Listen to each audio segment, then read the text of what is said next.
Olá, seja bem-vindo ao canal e hoje falaremos um pouquinho a respeito de poder e dominação.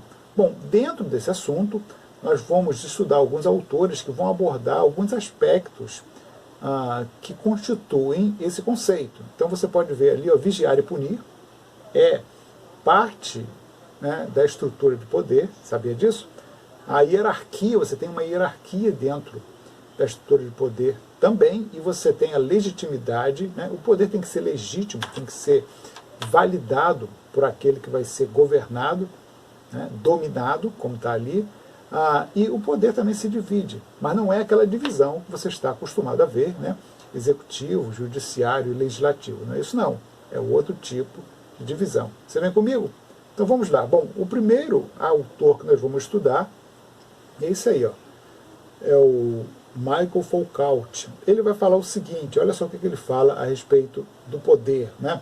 Ele fala um pouquinho sobre como você chega a ter o poder constituído, né?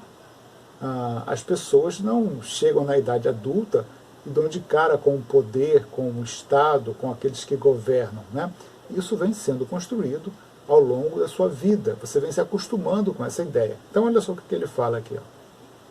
Olha só o que ele vai falar, né? Punir, privação da liberdade. E ele vai falar o seguinte, que todo poder ele tem que ter uma estrutura de castigo, né? Isso é construído ao longo da sua vida, né? Para que esse poder seja validado, não é? Para que você se acostume com a ideia de poder. Não adianta, todo poder, para que as pessoas comecem a obedecer, tem que ter um sistema de castigo, né? Tem que ter um sistema de constituição da autoridade, daquele que vai mandar e daquele que vai obedecer. Olha só o que ele fala. Ó. Em suma, o encarceramento penal, desde o início do século XIX, recobriu ao mesmo tempo a privação da liberdade e a transformação técnica dos indivíduos. O que ele está dizendo aqui, né? Eu só resumi, peguei uma ideia do livro que ele escreveu, né, que é Vigiar e Punir, o nome do livro, né, e tentei trazer, consolidar as ideias dele a partir dessa conclusão que ele chega, né. Então ele vai dizer o seguinte, né, o poder ele tem que ter uma punição, né, e a punição que as pessoas chegaram a partir do século XIX, né, é a privação de liberdade. E isso é muito comum hoje, você nem sente isso, mas é muito comum. Você ser podado na sua liberdade em diversos aspectos da sua vida em função de um poder constituído. Desde a infância, você é acostumado com isso, né? Quantos não pode você deve ter ouvido ao longo da sua vida? Você já pensou nisso? Do seu pai e da sua mãe. Olha, você não pode sair de casa, olha, você tem que ir para a escola, você não pode sair da escola antes do horário, né? Você não pode sair do seu quarto, não tem castigo assim, então você vai se acostumando com a privação de liberdade, não é? Existem outras formas de você punir, você conhece, você deve ter conhecido algumas delas, né? A violência física é uma delas, mas ele aborda mais essa questão da privação da liberdade. Então você vem se acostumando com isso, né? Você quer ver uma coisa? Quando você vai para a escola, você é privado da sua liberdade por um certo período de tempo do seu dia. E dentro da escola você é privado de sair da sala de aula, né, enquanto a aula está acontecendo. Os professores falam assim, não, você não vai no banheiro agora. Você é privado de sair da escola e às vezes até da sua sala de aula. Privação de liberdade. Olha como isso é trabalhado na sua vida e você nem sente. Isso é o exercício do poder de outras pessoas sobre você, né? E ele fala, olha só, na segunda parte, que isso te ensina, né? Ó, transformação técnica dos indivíduos. Isso vai trazendo para você, né, essa ideia de poder, né, de quem manda e quem obedece, na privação de liberdade. Você vai aprendendo, né, a respeitar essas regras, né? Quantas vezes, por exemplo, você andando na rua, tem um momento que o sinal fecha para você, está aberto para os carros, você foi privado de atravessar a rua. Você está proibida de atravessar a rua. Ou se a sua liberdade é o livre trânsito de ir e vir para onde você quiser, você está privado da sua liberdade. Um aparelho, né, uma máquina privou a sua liberdade de atravessar a rua. Né? Mesmo, e tem lugares aí que mesmo se não tiver vindo nenhum carro, você não pode atravessar. Você pode ser multado por isso, né? É privado da liberdade. Olha quantas coisas te privam da sua liberdade. Já pensou nisso? Né? Quantas coisas tiram o seu direito de ir e vir em função do poder constituído. Né? Isso aí te ensina, vai te ensinando. É isso que o Foucault fala. Né? Essas questões de escola, né? No hospital, por exemplo, você entra no hospital, né? É cheio de regras. Se eu passar o próximo slide aqui para a gente entender melhor isso aí. Ó. O Exército, né? Vou falar do hospital que eu comecei a falar dele. Né? O hospital é clássico dentro dessa questão das regras. Você não pode falar alto, tem lugares que você não pode entrar, né? Você tem que ter autorização para entrar, por exemplo, se você for visitar alguém, né? Você tem que ter autorização para entrar na sala do médico, né? Você tem que ficar na fila de espera no corredor, até para beber água, é difícil, né? O segurança vai te questionar para onde você vai. Então, é regra pura dentro do hospital. Você nem sente, mas é cheio de regras ali dentro. Né? A escola, como eu já havia falado para você, né? Você é privado de liberdade em vários aspectos, diversas questões lá te privam, até a circulação dentro da escola é mais difícil, tem que ter autorização. Né? É muito comum você estar saindo ou andando perto da sala da direção ou da coordenação, alguém perguntar para onde você vai? O que você vai fazer? Por que você não está na sala de aula? Não é isso? Não é assim que funciona? Tudo exercício do poder. Você vai se acostumando com aquilo ali. Isso que o Foucault fala. Né? Você quer coisas mais regradas, né, do que um quartel? Cheio de regras. Se você já entrou num quartel, são regras que não acabam mais. Isso tudo em função do poder. Poder constituído. Tem aqueles que mandam e obedecem. Aqui eu até coloquei um exemplo aqui das crianças que vão para o quartel aprender algo lá, né, a título de diversão, mas também estão cumprindo regras. Né? Na brincadeira, eles já estão cumprindo regras e existe ali o exercício do poder, de quem manda e quem obedece. Né? Eu coloquei aqui também uma imagem das ruas. Né? Como eu já falei, você tem regras para tudo quanto é lado na rua. Né? Tem lugares que você pode, não pode ir, né? Hora de atravessar a rua e hora de ficar parado, tudo isso resume-se no exercício do poder. Tá ok? Bom, um outro cara que vai falar, é um assunto rápido, né? É uma conversa rápida aqui para a gente só entender essa estrutura, é o Nicolau Maquiavel. Você já ouviu a frase assim, isso aí é maquiavélico o que você está fazendo? Já ouviu assim? Né? Porque o Maquiavel, ele tinha uma visão, vou colocar assim, quase que maligna do poder. Né? Ele faz um livro, ele escreve um livro chamado O Príncipe. E nesse livro ele ensina, né, um governante a governar. Né? Ele dá diversas dicas. Se você ler, você vai se assustar. Né? Ele fala o seguinte, deixa eu ler aqui um trecho para que você possa entender melhor. Né? Poder político. O filósofo e teórico político renascentista, e isso aqui tem 500 anos. Ele escreveu aí 1513, se eu não me engano, 17, o livro O Príncipe. Então, o filósofo Nicolau Maquiavel entende o poder como o principal elemento da política. É necessário a um príncipe para se manter, que aprenda a poder ser mal.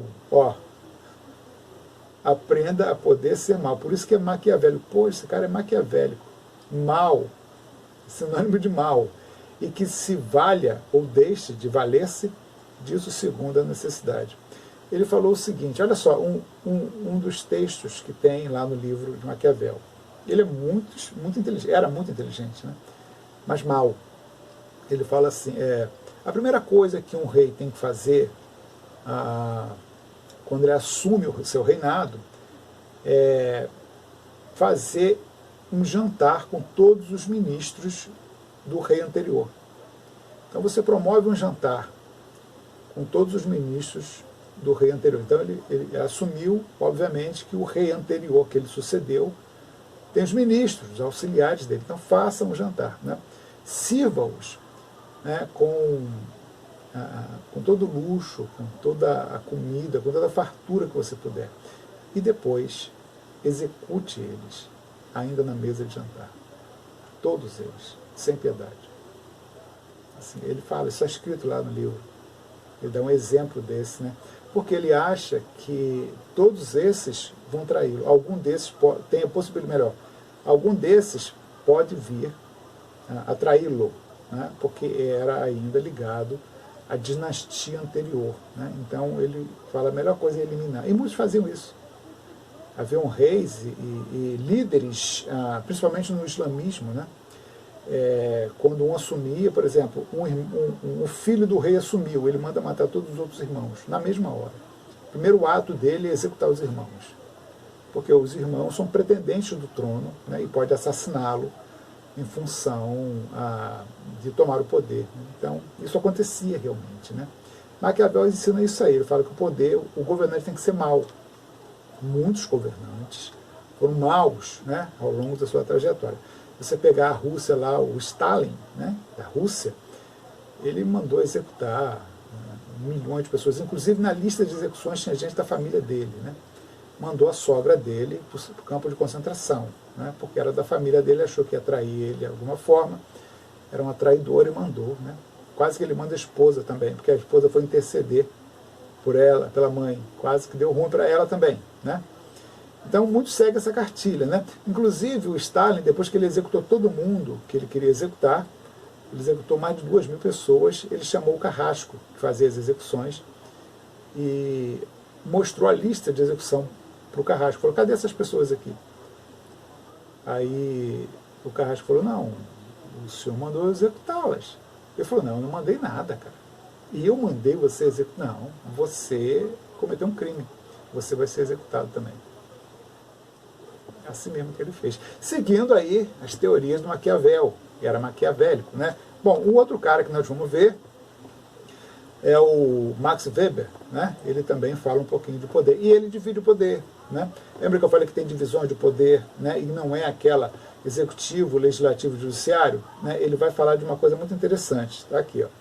Ele fala o seguinte, o poder ele é dividido, ao passarinho, em 3 tipos, né? 3 formas de poder. Tem o poder tradicional, o poder carismático ou carismática, poder, né, no caso, carismático, legal, racional ou burocrático, né?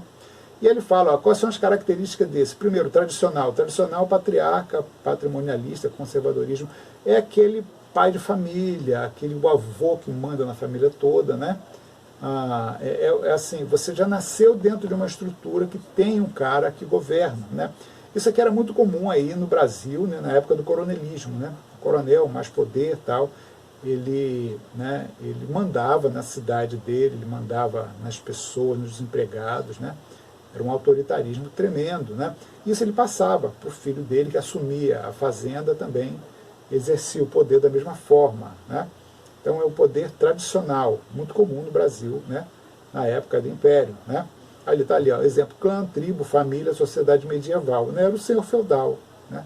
Aqui também os coronéis foram comparados aos senhores feudais europeus, né? Quase que semelhante na estrutura de poder, né? Vamos colocar assim. Carismático, poder carismático, personalista, mística e arbitrário, né? Vou colocar ele colocou ali tipo de sociedade, mas eu estou colocando tipo de poder, por isso que eu vou colocar para o masculino. Personalista, místico e arbitrário, revolucionário. Então esse carismático aqui é aquela pessoa que tem assim uma liderança nata, que tem um histórico que já traz, e as pessoas se identificam com aquele histórico, né? É muito comum aí, né, nos líderes populistas que nós tivemos no Brasil. Vargas, por exemplo, né, é um deles, né? Você tem outros aí, mas hoje em dia existe um bem característico que está aí ainda disputando eleições, né? E uma coisa muito interessante é que, como é carismático, o poder de carisma, você nutre um carisma por esse líder, não importa se ele está certo ou errado, não importa a lei. Existe, depois a gente vai ver, o poder racional legal, mas não é esse. Então, se ele cometeu algum crime, se ele fez alguma besteira na vida, né, as pessoas que seguem ele, seguem cegamente. Não importa se o cara é um criminoso, matou, roubou, não importa. Não importa é o teu amor por ele, é o carisma que você nutre por ele, né? Ele arrasta um monte de gente atrás dele, né? Pelo carisma que ele tem, né? É o líder é o líder carismático, é o poder carismático que ele exerce sobre essas pessoas. Elas matariam por ele. É interessante que aquele personagem que eu citei, o Stalin da Rússia, ele também tinha um pouco disso. Ele também tinha um pouco de carisma. Muitos que eram executados, que estavam, né, na lista de execuções, que ele mandava matar, morria gritando o nome dele: viva Stalin, viva Stalin. É um negócio tremendo. Eu tenho certeza que no Brasil tem gente assim também, né? Bom, o poder legal, o poder racional, o burocrata. Esse poder aqui é o poder instituído, que você deveria ter, né? É impessoal. Então, o governante, ele, por algum tipo de legitimidade, depois nós vamos falar um pouquinho sobre isso, né? Ele chega ao poder. E é impessoal, não depende da pessoa. Ele está ali para exercer uma função, não é? Prefeito, vereador, presidente. E caso ele não esteja na legalidade, ele perde a legitimidade. Então tem aí processo de impeachment, né? Você tem processos criminais, né? Que impedem que a pessoa continue governando. É o poder legal, esse que deveria ser, não é? O cara errou, é para cadeia, né? Você é independente, não é pessoal, é independente de você gostar dele ou não, né? Esse aqui é o mais interessante, né? Então esses foram os poderes instituídos aí, né? Deixa eu voltar aqui, olha o passarinho. Entendidos assim, né, por Max Weber, né? Ele fala um pouquinho sobre isso. E ele fala uma coisa interessante, que dentro desse processo de instituição do poder, dentro desse processo que você coloca o governante, existe sempre uma forma de legitimidade, né? O poder, ele tem que se tornar legítimo, né? Porque, por exemplo, por que o coronel era coronel? Porque ele era o dono de terra. A legitimidade dele vinha da propriedade, né? Era o dono da terra, né?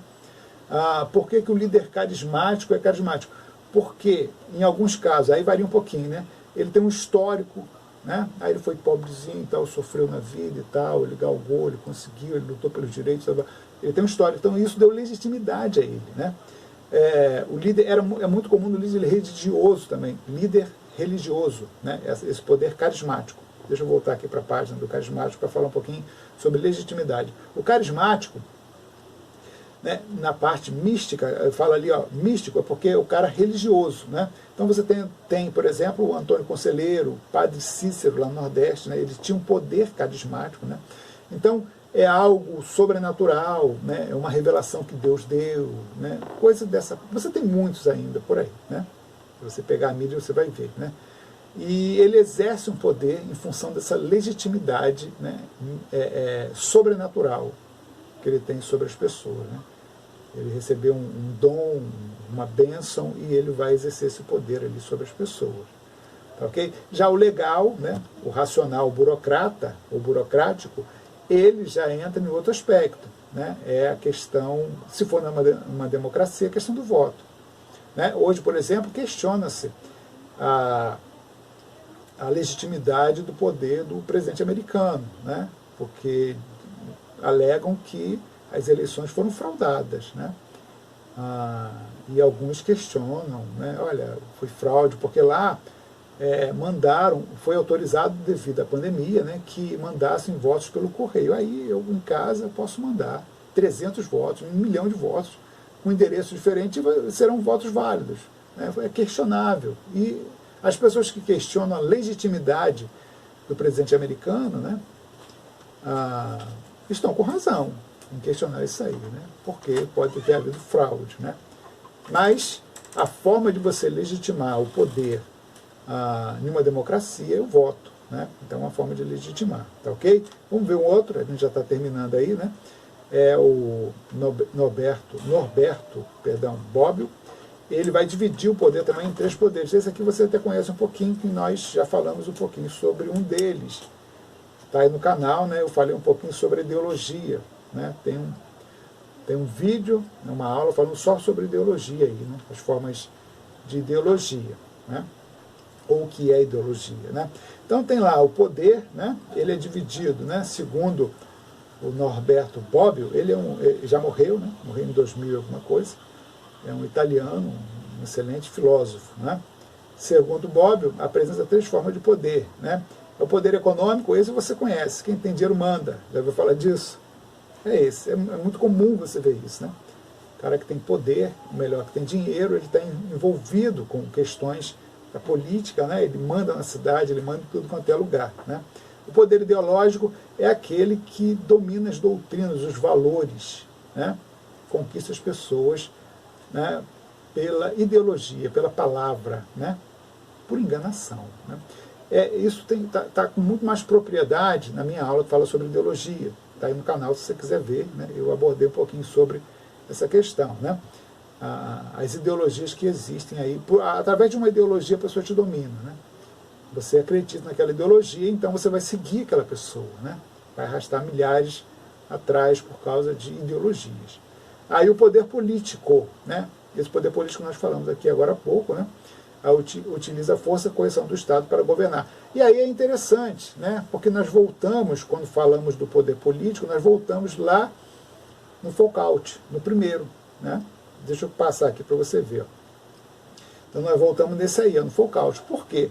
Porque ele vai falar o seguinte: a primeira forma de poder constituído é a força, porque você aprende isso desde criança, né? Quem nunca teve aí, pelo menos da minha idade, né?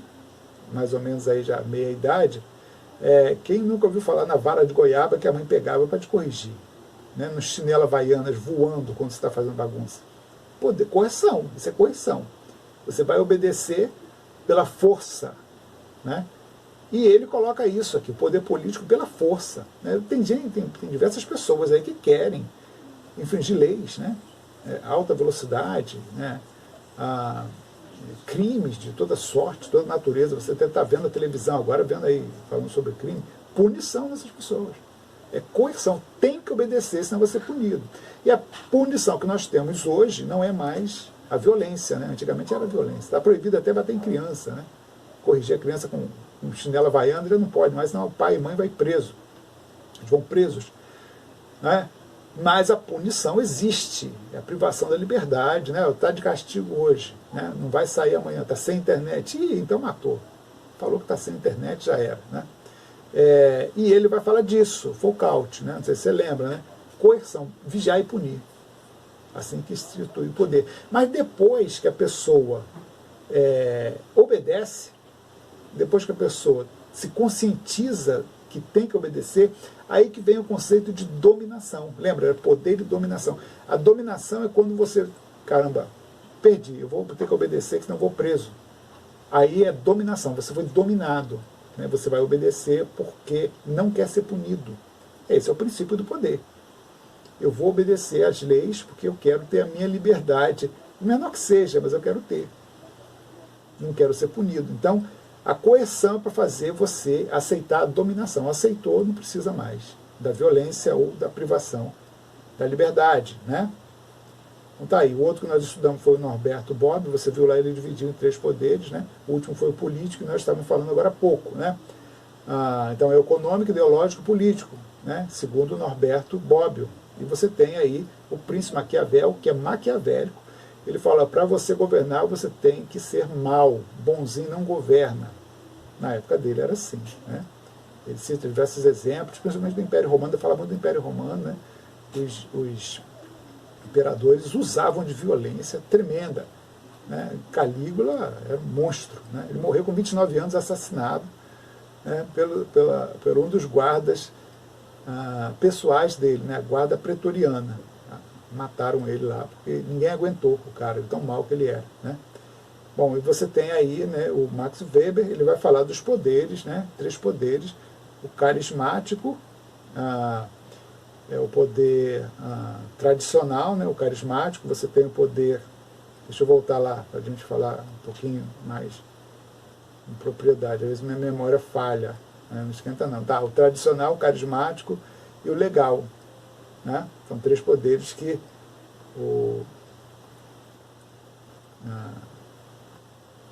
meu Deus, cadê o nome do cara? Está aqui, né? Max Weber vai falar, né? É isso, só para você ter uma ideia, né, de como se organiza o poder, né? Como se institui o poder, né? São 4 autores, é só uma pincelada realmente, né? São muitas teorias, tem mais gente que eu tirei daqui, né? Eu não citei aqui, mas também autores importantes que falam sobre essa questão do poder.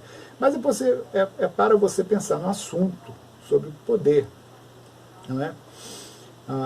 Porque ele está presente na sua vida e vai estar, né, por toda a sua vida. Então esse é o nosso assunto de hoje, né? É uma breve introdução à questão do poder, né? Espero que você tenha entendido e se interessado pelo assunto, né? Fique com Deus, um abraço e até a próxima. Então, se você gostou dessa aula, assina o canal. Nós temos lá excelentes materiais sobre sociologia, geografia e história, principalmente história, que é a minha área. Eu estou aqui preparando a próxima aula para você. Então você assina o canal, dê o joinha para me ajudar e clica no sininho para que, quando essa aula aqui for postada, você seja notificado. Então fique com Deus, um abraço e até a próxima.